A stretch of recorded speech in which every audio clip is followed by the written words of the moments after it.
let's get started. So we're going to be using Overleaf to learn LaTeX. The main reason being is that I don't know if any of you have tried, but downloading LaTeX locally is it could be a hassle.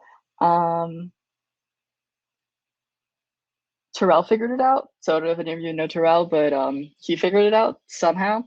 I still have nightmares of trying to install it, so I just stick with Overleaf, especially since everything is already like included. You don't necessarily need an account for this workshop, but if you're planning on practicing after, you should definitely make an account when you get the chance. But I don't believe you should need an account to view the document at all.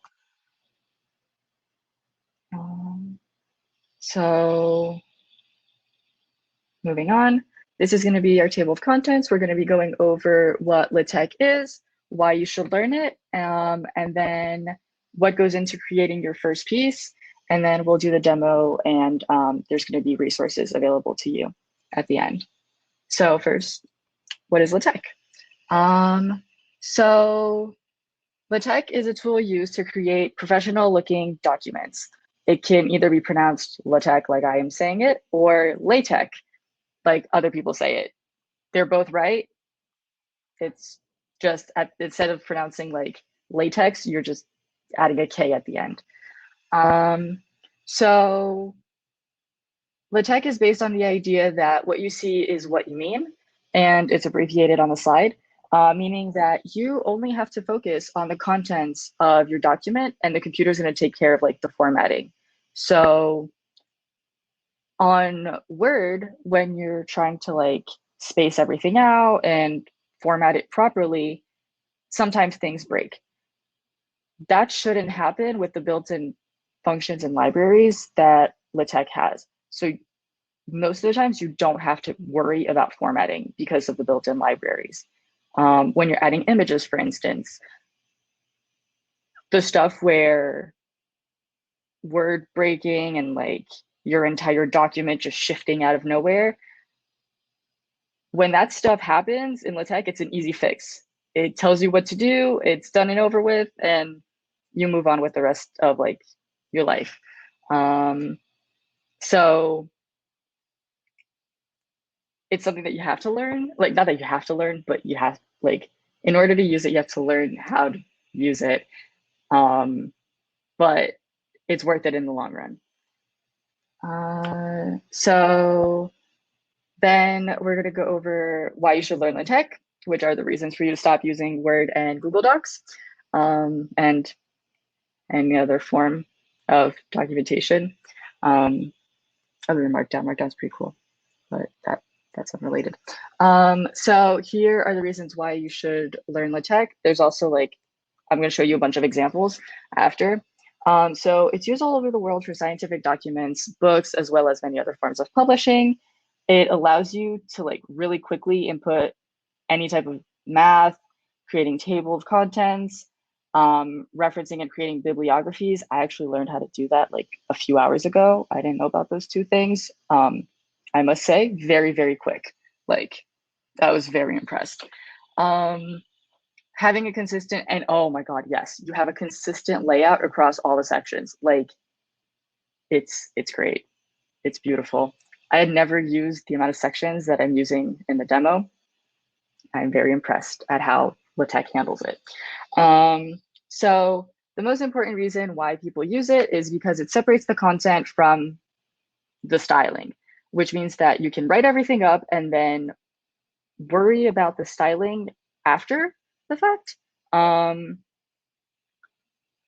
when you're doing styling, you're only doing it in one area most of the times to affect the entire document. And it's the same all across. So it's pretty neat.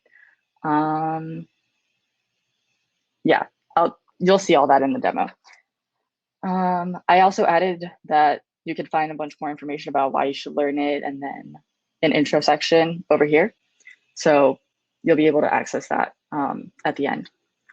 So here's an example. I don't know if everyone could see this. When I tried this out earlier with Jose, he said it was kind of blurry, but that if you make it large, you could see it. Here's like an example that I use for research papers. I mainly wanted to point out the columns and how even everything is and how you can insert, I'll show you how to do this also. So how you can insert equations in the middle and everything is like separated very nicely. You can also add footnotes, figures and tables, and like just the columns and the ease of like separating everything very, very nicely. The reason why most research papers use LaTeX is because it's very simple to have the same template, I want to say, or styling guide or styling sheet all across multiple papers, because certain conferences require different formatting, if I'm not mistaken. Correct me if I'm wrong. Yeah, so I put the link to, if you end up actually reading what this says and you're interested, and also because you should always cite your sources, this is the link to where you can find this paper and look at it. I don't think that the LaTeX code for it is available, but there's quite a few research papers that do have theirs available. But yeah, this was just to point out the columns and the cleanliness and all of that stuff. And the fact that this is what most research papers use. This one is the reason why I'm assuming most of you are attending, which is resumes. When you click on the links, it'll send you to something like, let's see. Yeah, so that worked. When you click on the links, you'll be able to access this. If you press open as a template, then it'll be added into your own account and you'll be able to edit it as your own. So it'll show up looking something like this. Here's the code. Don't worry about it. Don't freak out, please. Don't leave yet. And then on the side, if any of you have ever opened Overleaf okay, there you go. So it's going to show up on the side like this when you compile it. This is now in your account and you're free to edit it as much as you want. The other options there were that you could just view the source code, which is going to look like this. If there was like something specifically that you saw in here and you know what you're looking for, you can just open the source code and like copy and paste it, I guess. Or you can download the PDF, which would be this. Back to here. So yeah, I put like 3 different examples. The ones that I used in the demo, like for you to practice on, are simple ones or ones that are way more beginner friendly than the 3 that I have here. But I still added them in case you guys wanted to like learn how to do this stuff specifically. So yeah, you can do resumes. They can be automated, which is really cool. And that's like the one thing that I think is amazing with LaTeX is that you can actually automate your resume to update. And I put the resources for that. I'm not going to be teaching you that. I don't have the time for that today, unfortunately. But the resources, if you want to learn how to do all that, are going to be at the end of the slide deck. So next, you can also do your homework. Like it was mentioned earlier, if you were here, I learned how to do this doing homework in Big Discrete. This was an assignment that we had. It does not look the same. These are not the answers to any of Gerber's homework. I changed most of it. I used the X-Men because the X-Men are great. I also added the template here so that you can see how I did certain things. There isn't any math in this one. I removed the math equations because I didn't want it to like get too complicated or overwhelm anyone. But there's simple things like subscripts or ligatures, equals is not equal. And then it shows you that you can use math mode or mathematical expressions for letters to like make it look all fancy schmancy. Oh, glitching out. Okay, well, that is the next one anyways. I don't know which classes most of you are in, and I don't know everyone's programming level, but if you've ever used Jupyter notebooks or any form of like Markdown, if you didn't know this, well, one, if you didn't know about Jupyter notebooks, you can add Markdown cells. And then two, you can add LaTeX in Markdown cells. And I put all of that formatting stuff over here in this link to do it in Jupyter notebooks. But let's say you're taking AI, like the class, or robotic systems or any, yes, it's the same for Google Colab. Actually, Google Colab is more friendly with LaTeX. You don't even have to put like the little symbol to start math expressions. So I can also add that in the resources at the end, how math mode works for Google Colab. It's easier than on Jupyter Notebook. Easier. It's one more symbol. Then it's one less symbol, I guess, than Jupyter Notebooks. But yeah, so you can make pretty math stuff happen or just use LaTeX in there.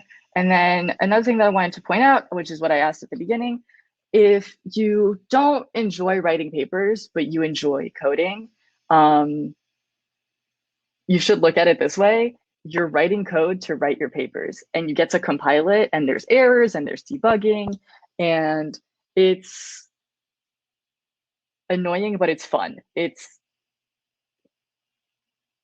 I really enjoy that aspect. Writing papers was kind of boring for me before, but then when I started using LaTeX, it just made it way more fun because I got to compile it and just, yeah, it was fun. So there are probably a bunch of other reasons why, you should do it. Oh, I just want to go back to this. Research papers, this also falls under any type of like academic paper.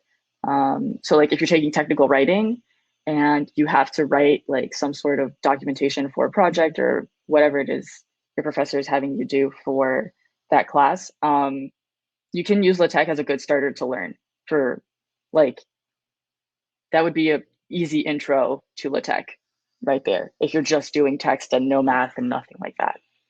And I also want to point out that here, I don't know if any of you noticed, I don't think I can zoom in. Can I zoom in?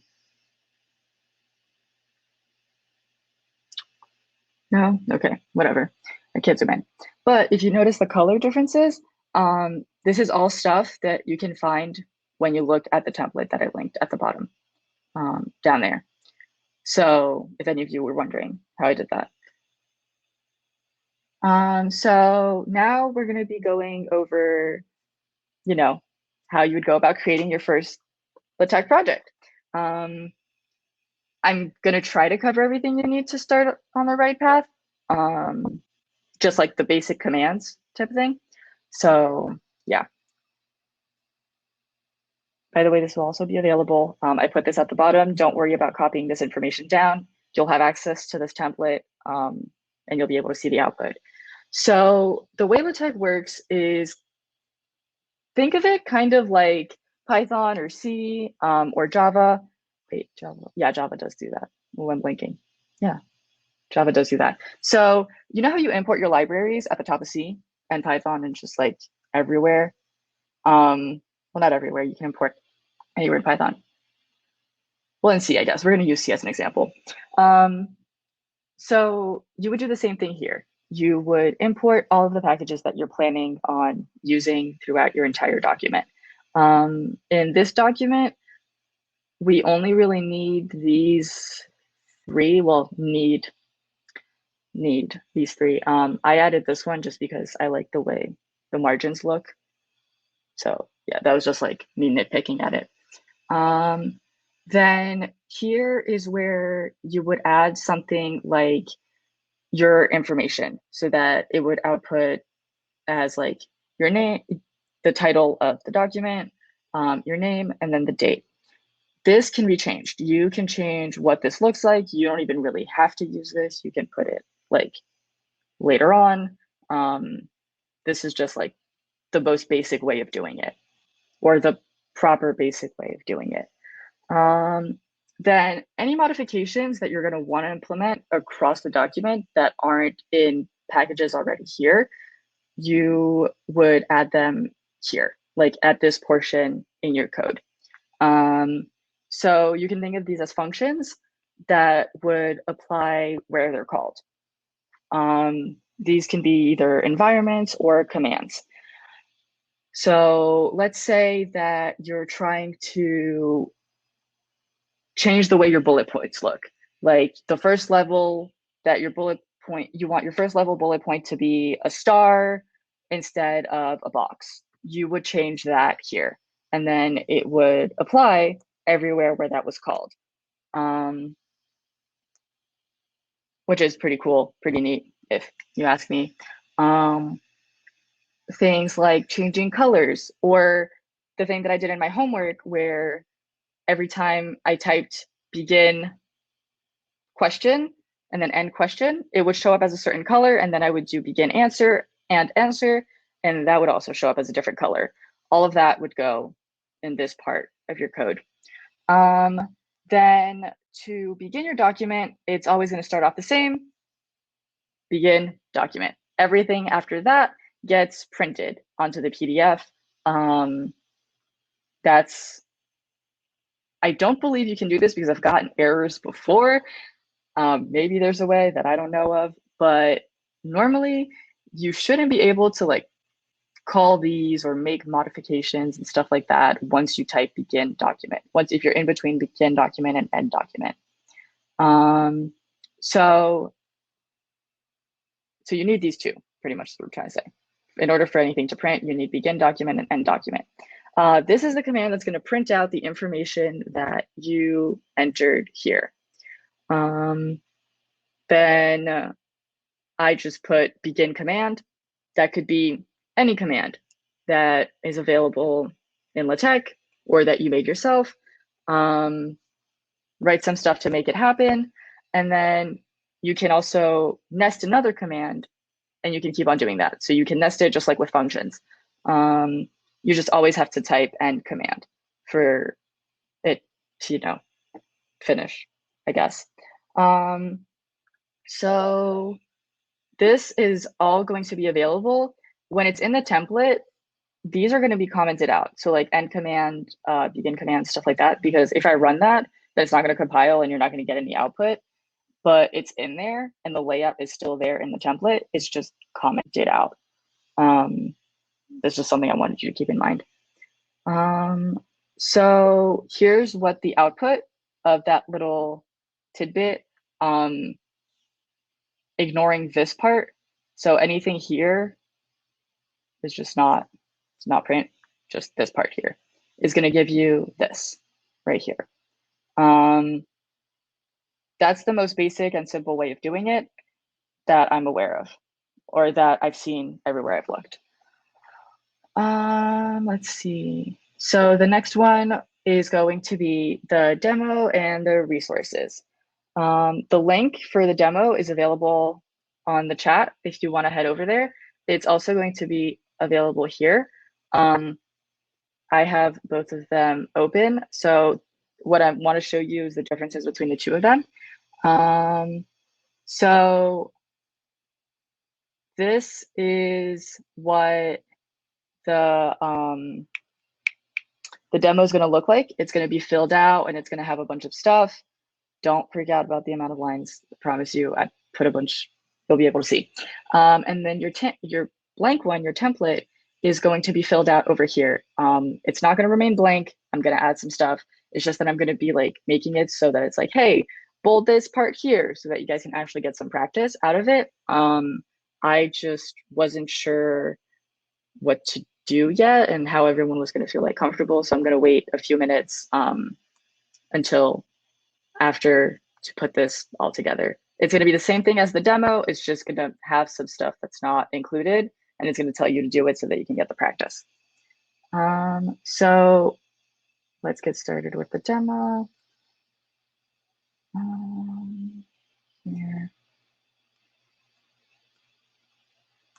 Why aren't you open? Okay, there. Can everyone see this, or is this small?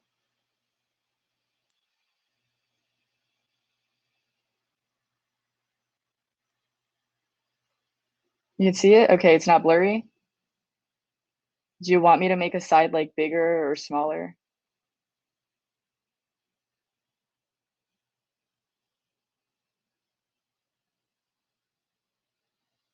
Make it a little bigger? Oh, which side? So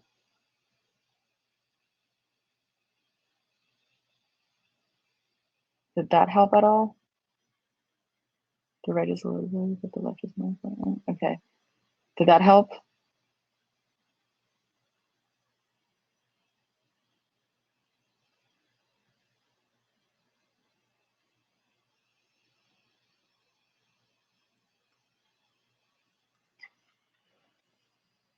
It goes in and out of blurriness for me. Okay. If you want, you can always open it up on your end and you can follow along if you want.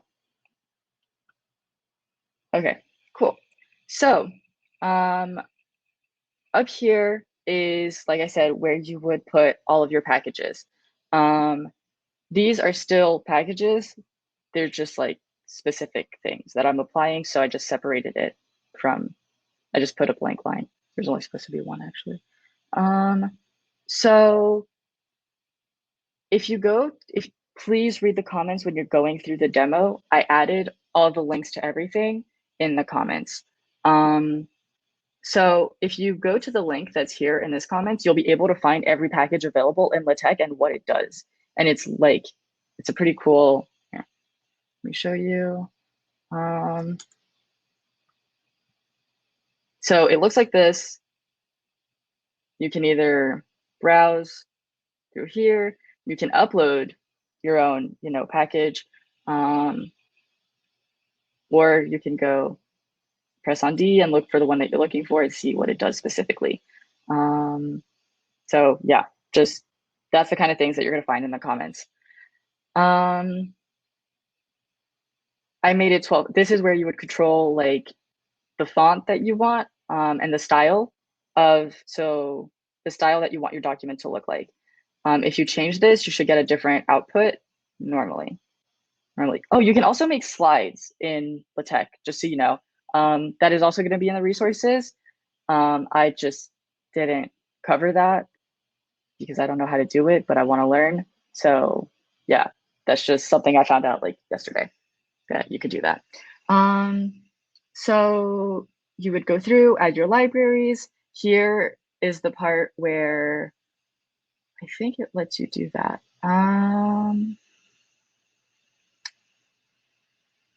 You should be able to. So, oh yeah, so that's a thing also. You can add folders and files.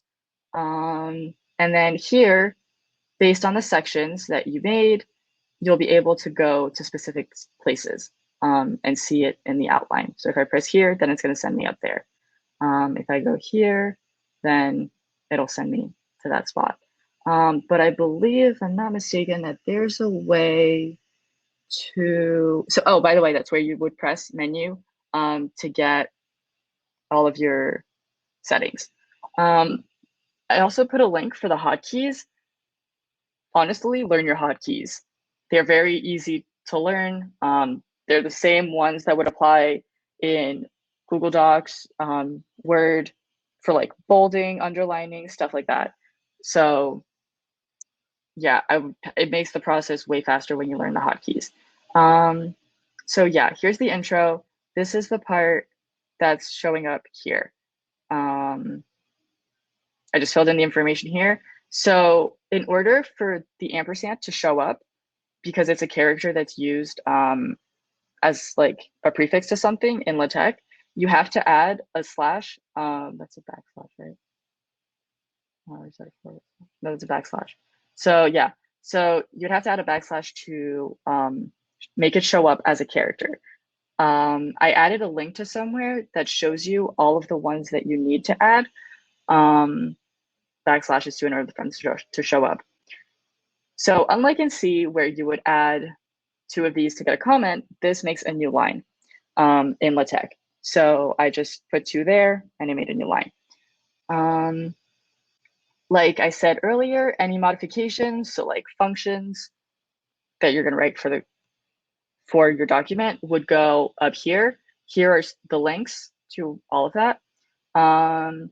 This was something that I just like learned and put in here. You don't actually have to learn this or use this. It just made it so that you could press on these links and it would send you directly to where you need to go.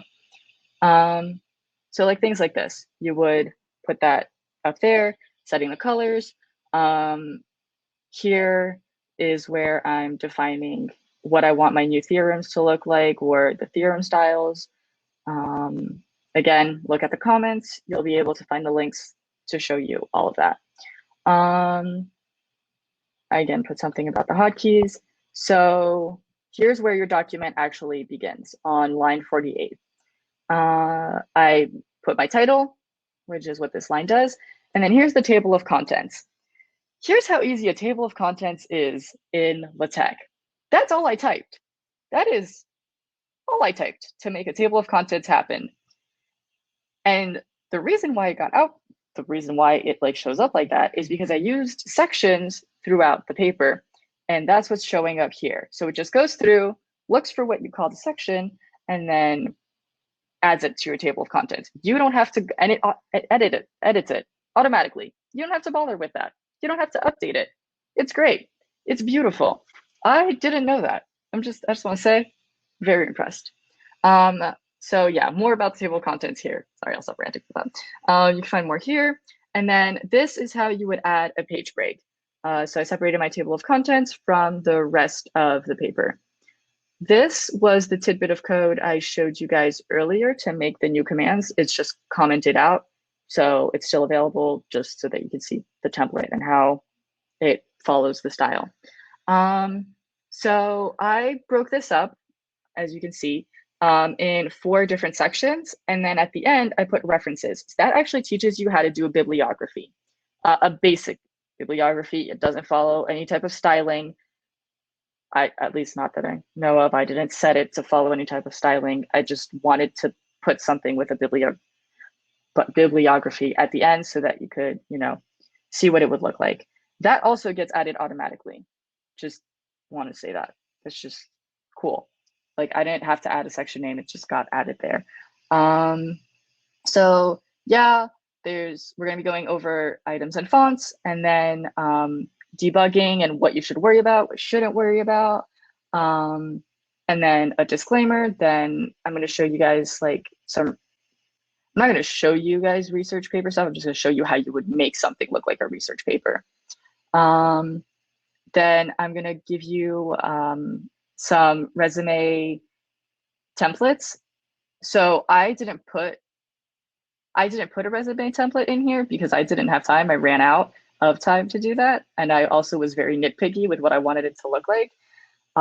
So I give you guys links to simpler ones and all that for you to practice on your own, but I will probably add one to like the blank demo if I have the time to. And then automation and stuff like that, if you want to go about doing that, if you want to know how you would do that. And then math equations, how you would do basic little things or how different math modes would look and stuff like that. So here, that's how you would call a section. So moving on to this page, is there any way for me to make this zoomed out a little bit more? Or no?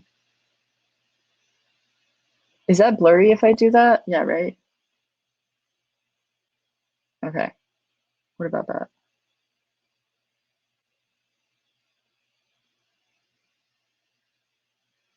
Is that any better for anyone? That's good, okay. So all I did to type was for the one section to show up like that was section and then the name of the section. You can change what you want your sections to show up as, and I put that in the link above in the comments. You'll be able to edit it. You can make it look however you want. I don't have to go and put section 1 or remember any type of section number, as a matter of fact. I don't have to edit it at any point. All I have to know is the command to make a section, a subsection, a subsection, and then that type of stuff. And LaTeX is just going to remember. and go ahead and add the numbers where they need to be. I don't need to worry about that, which is, again, amazing. If you ask me. So here's how like I wanted to show you guys that like you could bold stuff easily. To bold something, like let's say here, like your first sentence. Oh, nope, that didn't work. Okay, let me undo that. So right now, if I recompile it, it's going to do, so you would press Control Enter or Command Enter, depending on what your OS is. And now it's not bolded anymore. But if I wanted to bold it, I would take that again. I would press Command B, but if you have a Windows or Linux or anything like that, you would probably press Control B. Well, no, that is what you would use. Command B, recompile, or Command Enter, and boom, it's bolded, you know, just like that. Then that's how you would italicize something. I just want to show you like basic little stuff. And then how you would do bullet points. This is what I meant by earlier. You can change this stuff. You can change what you want these to look like at different levels. Again, visit that link to do all that. I just want to show you that like you can either do something like this where you make another item,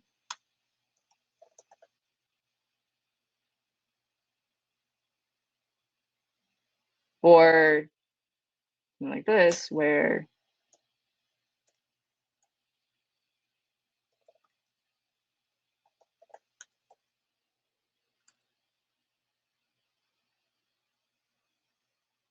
it would take care of it for you.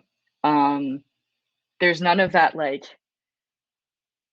me and Google Docs, you know, we don't get along when it comes to bullet points. It doesn't like the consistency, and then it changes the number when I don't want it to change the number and stuff like that. That doesn't happen in LaTeX. I don't have to worry about that with LaTeX. I just have to add item, and then it knows what it's doing, and it's beautiful based on the section that it's in. So I'm just going to remove that. Yeah. So then you can, so this is to itemize. That's just for basic bullet points. Then you can enumerate, which is how you get the fancy schmancy stuff. You could use Roman numbers, or you can use any type of thing that you would want. You can set that as your own, like you would by visiting the link that I put up there. You can change all of these levels. In my homework, that's what I did. I used to change it because I don't really like this specific ordering, but I know that some people do, so I would change it in my homework at the beginning. It was really easy, simple, clean, applies to the whole document. It's great. You can also change what the font size looks like for certain words. You don't have to do the entire line, or you could do the entire line. You could do the entire document, entire section. It's honestly up to you. That's how I would do my intro. I didn't use the one that was built in because and you can automate that. You can change the way it looks like. It's just when I was doing my homework, I didn't have time to learn. So I just did it the simplest way I do, which was to just make certain fonts bigger and then enter a new line, make some smaller, and go on with my day. So there's a bunch of different levels of font sizes. You can, you know, see that. Where did I put that? I put fonts and stuff. Fonts and stuff is going to be up here above your first sentence. So here, this one is like really tiny. I don't know if you can see it, but that's like the tiniest, that's the smallest level of font that they have. That is not the biggest one that they have. That's just like a large one. It's called large right here. I think that's the second version of large, I believe. Correct me if I'm wrong. So now we're going to be moving on to debugging. So here I just added a subsection, and then it did 1.1 for me. I didn't have to worry about the numbers or anything like that. So when it comes to warnings, some of you may have noticed there's these little things here for me. That's because of my line breaks. There's a certain way to do line breaks that LaTeX likes, And I don't want to do that. I think that my way is easier. It's not going to break the document. At least most of the times it's not. And when I mean break the document, I mean like actually error out and not compile. It could break the formatting. So like when it's being really annoying, I'll like bend over and be like, hey, okay, fine, you know, I'll do it your way. Other than that, I'm just gonna stick with this because it doesn't break my document. And most people I know end up doing the same because it doesn't do anything. It just gives you an error. So I put this, I think here, that if you hover over it, it'll give you like a quick description. Most of the times it's helpful. That's helpful. Like I know the lines that it's happening in between, which is here, and that it wants me to use something called hbox. If I want more details, I would go here. So these are the logs. Based on the one that's, you know, the most urgent, it would send you to that error by pressing on it. So if they were bigger issues, they would show up as orange and you would get a notification. These are little warnings, what I like to call little warnings. If they're blue, they're little warnings. When they start becoming orange, then I kind of worry and I'm like, okay, maybe I'm about to break something, I'm not sure. And then when they're, you know, red, that's when something went wrong and it just didn't work. Don't worry about that. Like if an error comes up, because the logs are going to be pretty descriptive. So like, let's see if I do this, that should cause an error. Normally it did, like I said, like, you know, we were expecting it to. So you would go here, come on, there you go. And then it's going to give you this stuff. So yeah, this is like a medium, it's a warning. This is like an error. And it tells you where the problem is, the line, and what you should do if you wanted it to be an ampersand or to show up as an ampersand. In text, you could do this, like to show up, you would do something like this, which is what I mentioned earlier. So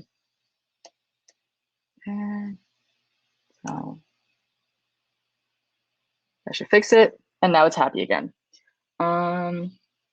So yeah, you can read more about errors and debugging. I didn't add a link because I didn't do it, but I will add it. I will go back and add it.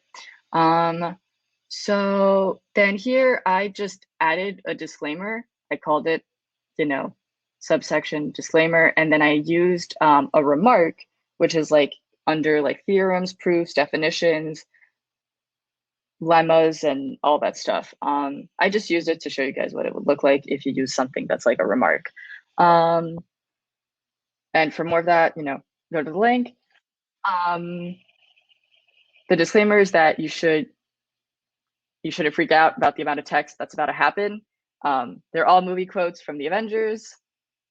I didn't know what to fill it in when I was doing it, and I figured that, you know, some Avengers quotes wouldn't hurt anyone. So yeah, that's what's about to happen next. So just don't freak out about the amount of text that's going to happen. Like it's just a wall of text.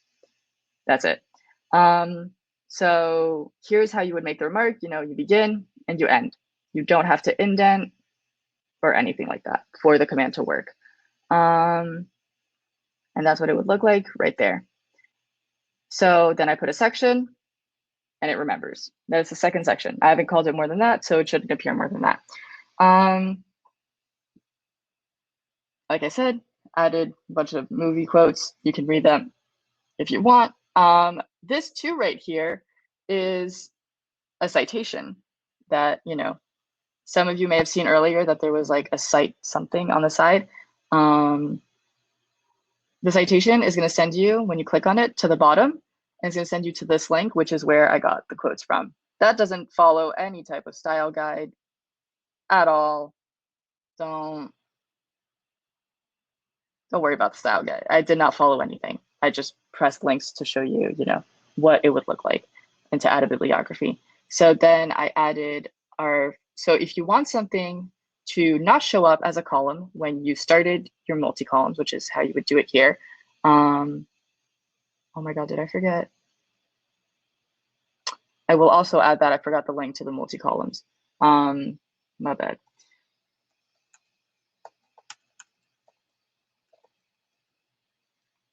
Okay, sorry about that.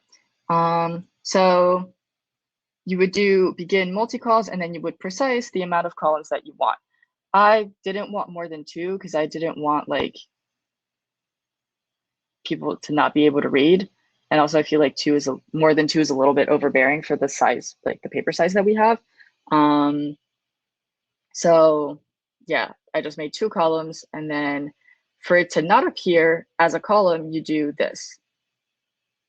Open bracket, your text, close bracket. So let's say that you want 2 columns here, and then let's say you don't want this section to, you know, be in a column anymore. That might look ugly. Oh, that didn't even work. Huh. Oh, yeah, that wasn't gonna work. Oops. Wait. Yeah, that wasn't gonna work. I don't know why I tried that.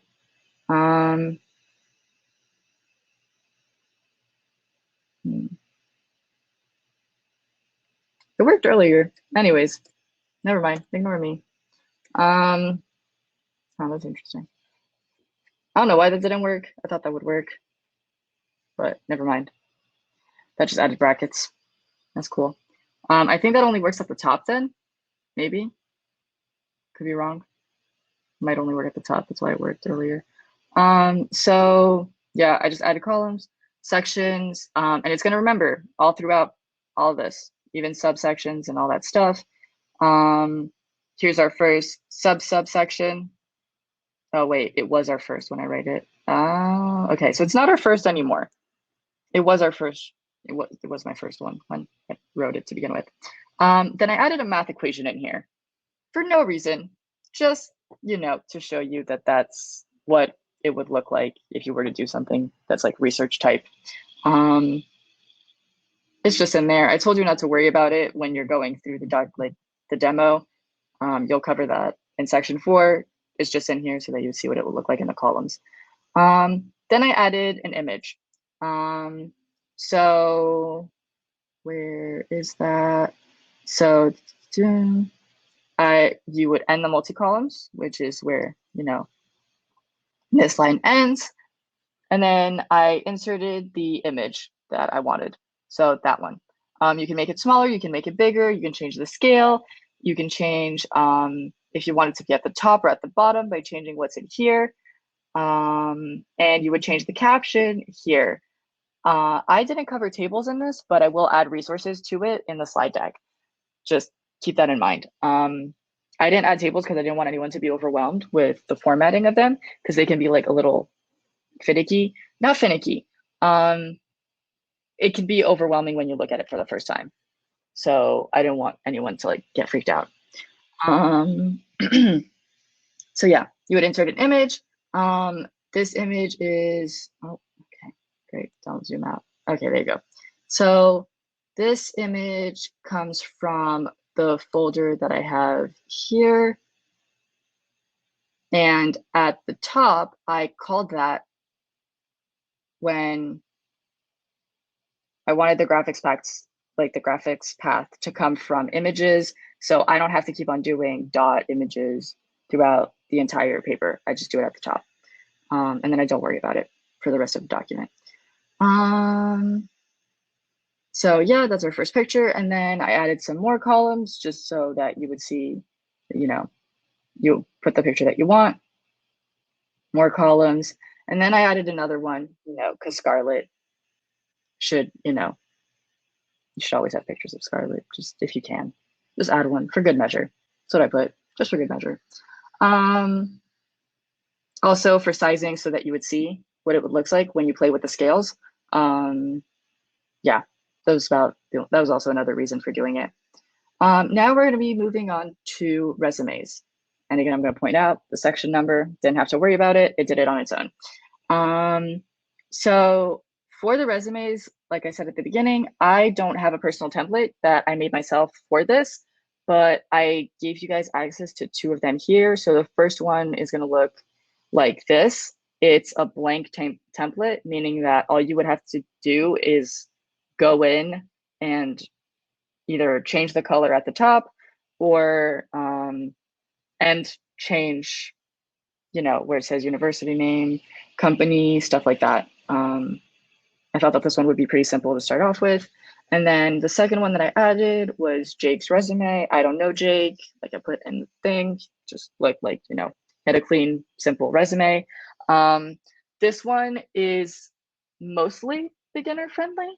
It's not beginner friendly. It's just, there's some stuff in here that I haven't covered.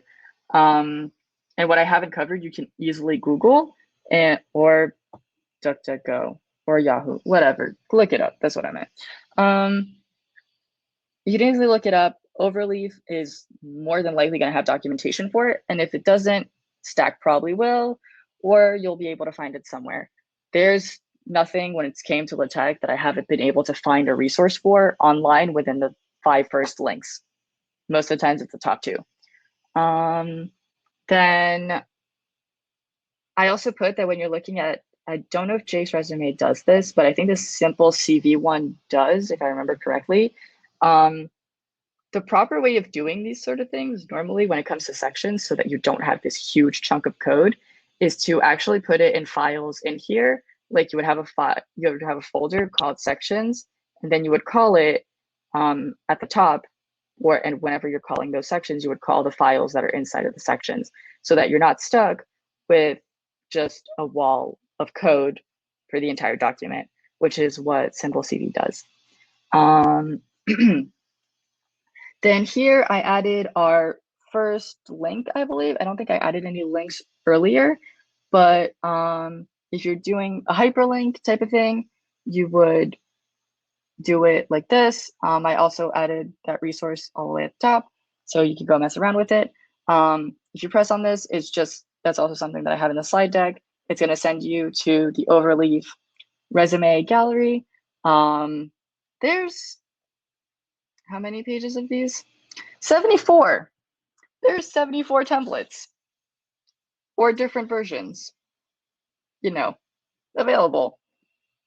That's pretty cool. And you can just download them as a template, edit them, you know, as you want. So yeah, here's the automation stuff. I just looked at the time and I realized I'm running out. But yeah, here's the automation. We didn't cover any of this, but this is how you would update it automatically if you want to learn that stuff again. And here's the math section. So if you read the documentation, if you read the actual code, you'll see that I added all the links for things that you need to know. And for math mode, the most common ways that I use are going to be listed here. So the ones to do it inline and the ones to do it this way, which is the same as this way, but I use like double dollar signs. That's what I call them.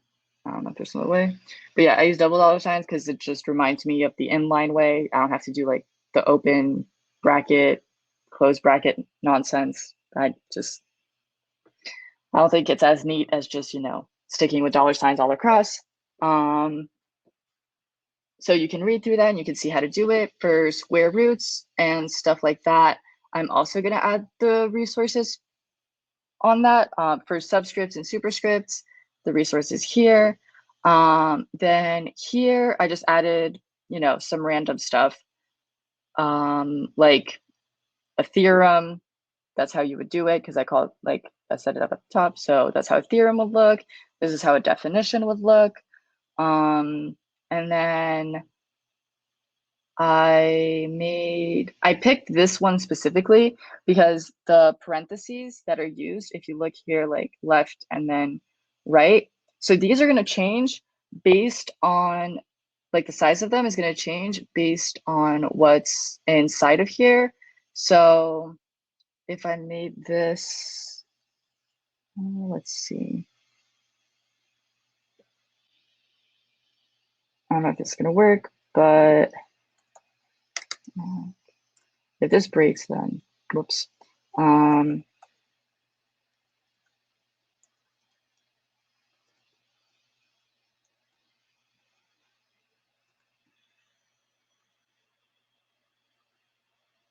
Yeah, so like I don't know if you saw, but like the parentheses size changed based on, you know, what was added inside. That's how you would do something like that. Instead of just adding parentheses, you would do left, right before it.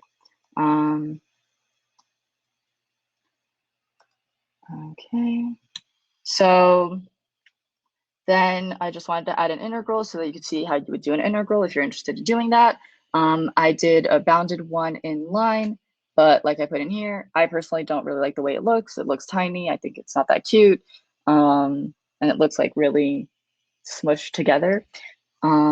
So I just added it again, made it not in line, added it on a new line. Then I added an unbounded one, just so that you could see. Then for square roots, all you would do is remove the 3 if you wanted it to be just a regular square root. That's a cube root. And you change the number in the brackets there. Then here I added a section that shows you how to align math equations. So this is going to stay the same no matter how many equations you add at the end. All you would do is like what's here where they have the ampersand. That's what the ampersand does. It makes a new line in math mode. If I'm not, I believe that's what it does, or a new section or something like that. I know that you also use it for matrices, because yeah, use it for matrices. I don't exactly remember what it does, but I can add a resource that will tell you exactly what it does. So yeah, you would do begin a line, end a line, and that's using the math libraries. There's a bunch of them. You can go and look for them. They're a lot of fun. I put that here. That's going to send you to the library when you press on that link. That's for the binomial. That wasn't using the parentheses thing where I'm like, oh, you know, make it adjust the size. That's a function that they have built in. And then here, I just wanted to add something that's like on Greek letters, because most people I know end up using Greek letters quite a bit when they're doing math, and usually any type of research. So here I just added alphas and betas instead of A's and B's, and then gave you a link to it. And I also aligned it so that it would look, you know, a little bit more presentable. And then here is the equation from earlier. So I don't know if any of you remember, but I used the brackets when I did it up there in the research section or whatever. I don't usually use that way, so I just did the one that I normally use, which is the double dollar signs. And that just makes it come out like this. That's how you would do a sum. If you just wanted a sigma without the bounds, like the letter sigma. Oh, no, that's not what I meant to do. It'd show up like that next to it.